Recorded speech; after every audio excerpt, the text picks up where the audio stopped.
Para a felicidade de poucos, a tristeza de muitos, hoje eu vou falar sobre a história de Santos Dumont. Sim, aquele lá, o pai do avião, né, que seria assim, o pai da aviação. Então eu vou contar a história dele. Santos Dumont, ou Alberto Santos Dumont, nasceu na fazenda Cabangu, em João Gomes, hoje Santos Dumont, em Minas Gerais, no dia 20 de julho de 1873. Seu pai, Henrique Dumont, era um engenheiro francês, importante plantador de café nas fazendas do estado de São Paulo. Sua mãe, Francisca Santos Dumont, era filha do comentador industrial Francisco de Paula Santos. Ele morava numa fazenda, né, que nem eu tinha falado, só que basicamente ele só cuidava da fazenda, né? Ele começou a mexer nas coisas da fazenda e começou a meio que melhorar, por exemplo, o trator, assim, começou a mexer nas peças do trator, né, pra ser mais certo, tipo desmontando o trator ou qualquer outro veículo, assim, tipo o relógio, tudo, ele ficava desmontando pra ver como funcionava, né? Sempre ele teve um jeitinho de mexer nas coisas, tipo, eles montavam uma coisa pra fazer outra coisa, né? Então ele já tinha um esqueminha assim, né? Em 1891, acompanhado da sua família, o Santos Dumont visitou a França pela primeira vez. No fim do século XIX, no finalzinho de 1800, né? O motor a gasolina era a sensação das exposições em Paris. Santos Dumont ficou louco assim, né? Porque ele falou, caramba, o negócio aí ficou bom mesmo. E ficou bem interessado pelos mecanismos dos motores e tudo. Então ele falou, um dia eu vou fazer esse negócio aí. Desde criancinha,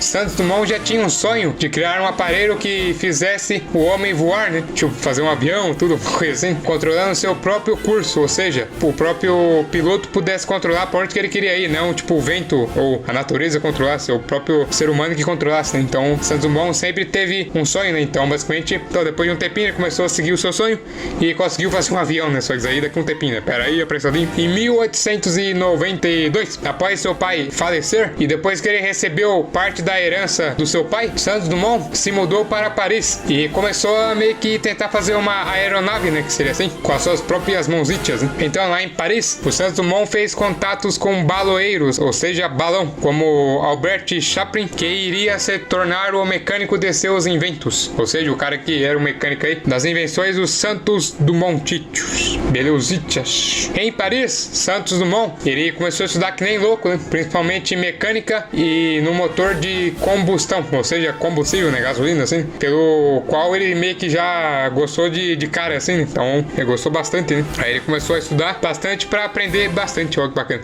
Então ele começou a estudar que nem louco, né? Vai que consigo fazer um avião aqui, né? Basicamente seria isso, né? Seu primeiro balão, o Brasil, com apenas 15 quilos, ganhou altura, mas dependia do vento para se movimentar. Ou seja, basicamente o Santos Dumont não conseguia dirigir, né? Conseguia, mas era bem ruim, né? Que seria assim. A dirigibilidade era bem ruim. Ou seja, Santos Dumont meio que queria fazer um jeito de fazer as pessoas dirigissem seu próprio avião ou seu próprio dirigível, assim. Com isso ele começou a estudar mais para tentar fazer tipo um volante, que seria assim, para as pessoas controlarem o seu aviãozinho ou o seu balãozinho, né? Depois de bastante estudo, Santos Dumont fez o seu primeiro dirigível, né? O número 1. É o primeiro da série de charutos voadores, né? Ficou conhecido, que era tipo um balão em formato de charuto, né? E era motorizado, né? Tinha um motorzinho. No dia 20 de setembro de 1898, sob o comando do Santos Dumont, o balão subiu aos céus, chegando a uma altura de 400 metros e retornando ao mesmo ponto de partida, ou seja, um avanço do caramba. Depois de bastante tempo construindo balões, Santos Dumont já tá começando a pegar o embalo da coisa, que seria assim. Ele começou a fazer melhorações nas suas aeronaves, né, os balões, e com isso, depois de alguns estudos, o Santos Dumont conseguiu fazer o balão número 3, que já possuía um motor a gasolina, ou seja, o negócio já evoluiu para um carvalho, né, que seria assim. Em 1900, o milionário francês Geoffroy de La Meurtre lançou um desafio aos construtores de dirigíveis. Sim, o Santos Dumont já estava fazendo dirigível na época. Aquele que conseguir partir do campo de Saint-Claude, fazer a volta na Torre Eiffel e voltar ao ponto de partida em 30 minutos, ganhará 100 mil francos. Após tentativas com 5 dispositivos, inclusive o dirigível número 5, cujo voo terminou em um acidente que quase tirou a vida do Santos Dumont, Dumont conseguiu completar a missão em 1901, pilotando o balão número 6. Com um motor de 16 HP, ou seja, cavalo, dando a volta na Torre Eiffel e voltando ao mesmo ponto de partida, e o que impressionou gente pra caramba, né? Ao ganhar esse prêmio, o prêmio Drurt, distribuiu metade entre seus mecânicos e auxiliares e a outra metade Santos Dumont destinou aos necessitados. Ou seja, muita gente começou a gostar dele porque ele não só se importava com ele, mas com os outros também, né? Principalmente as pessoas que não tinham dinheiro, tudo assim, como algumas vezes moravam na rua, tudo. Então, muita gente começou a gostar. Falou, esse cara aí é bravo, né? Porque poderia pegar o dinheiro, mas distribuiu pros seus funcionários e também pras pessoas carentes, né? Então, muita gente ficou que nem louco gostando dele, assim. O balão número 7, que foi projetado para a corrida, nunca chegou a competir, pois não tinha concorrente. O balão número 8 não existiu. Com o balão número 9, Dumont começou a transportar pessoas no voos que ele fazia, né? Uma de suas passageiras foi a cubana Aida de Acosta, que se tornou a primeira mulher no mundo a voar. Ou seja, Santos Dumont foi o pai da aviação e basicamente fez a primeira mulher a voar também. Então o bichinho era bravo, né? Depois de bastante tempo que o Santos Dumont começou a voar pelos céus de Paris, muita gente começou a gostar dele. Falou, o homem voador que seria assim. O dirigível número 10, maior que os outros, foi denominado um dirigível ônibus pelo próprio Santos Dumont. Depois de um tempinho, o Santos Dumont começou a querer fazer meio que outro formato para os seus dirigíveis, porque ele viu que o seu dirigível era bem leve e era mais leve que o ar, né? Ele queria fazer algo que voasse e fosse mais pesado que o ar. Com isso surgiu 14 bits. 14 bits significa de novo, que foi o primeiro avião mais pesado que o ar, né? Que existiu, né? Ele conseguiu fazer um avião tudo e colocou para voar em 23 de outubro de 1906 em Paris. Ele conseguiu voar 60 metros, basicamente sendo a primeira pessoa, basicamente sendo o primeiro ser humano que conseguiu voar sem ajuda de acessórios, assim, tipo voando do chão depois pousando.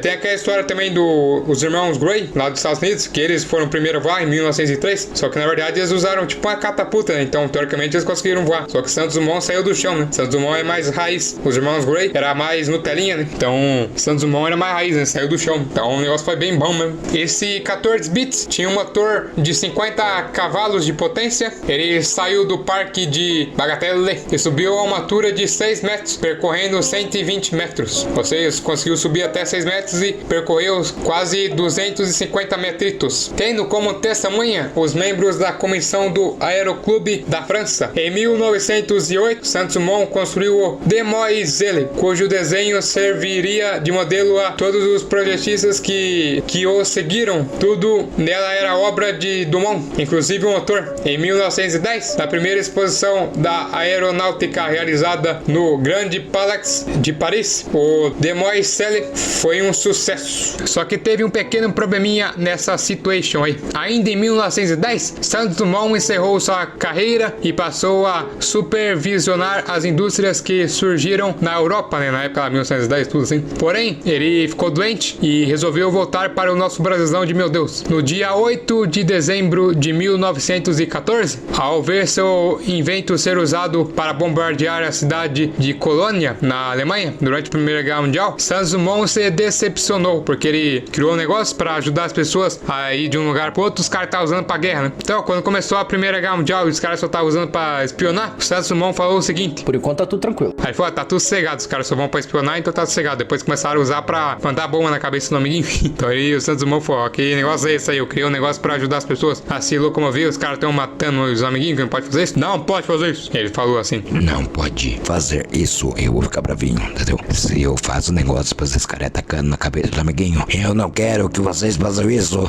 Que raiva, meu, que raiva. No Brasil, sua tristeza aumentou para um caramba, né? Quando o aeroplano foi usado para fins militares. No Brasil, sua tristeza aumentou para um caramba, porque usaram seus aviões para o uso militar, né? Que seria assim. E durante a Revolução de 1932, o exército massacrava os separatistas paulistas com bombardeios. Ou seja, o Santos Dumont tá ainda mais bravo, porque, tipo, ele fez um avião para as pessoas viajar, usaram na Primeira Guerra Mundial, depois usaram aqui no Brasil mesmo. Aí o Santos Dumont falou, que palhaçada é essa aí, o negócio tá errado aí. Com esclerose múltipla e depressão, Santos Dumont se suicidou em um motel no Guarujá, em São Paulo, enforcando-se com uma gravata. Para não manchar a imagem de Dumont, o governo divulgou que ele teria sofrido um infarto. Santos Dumont faleceu no Guarujá, que nem eu falei, em São Paulo, no dia 23 de julho de 1932. Basicamente 3 dias depois do seu aniversário, que ele nasceu dia 20 de julho, ele morreu dia 23 de julho. Santos Dumont, ele basicamente eternamente vai ficar vivo em todos os nossos coraçãozinhos, porque ele fez o avião, né?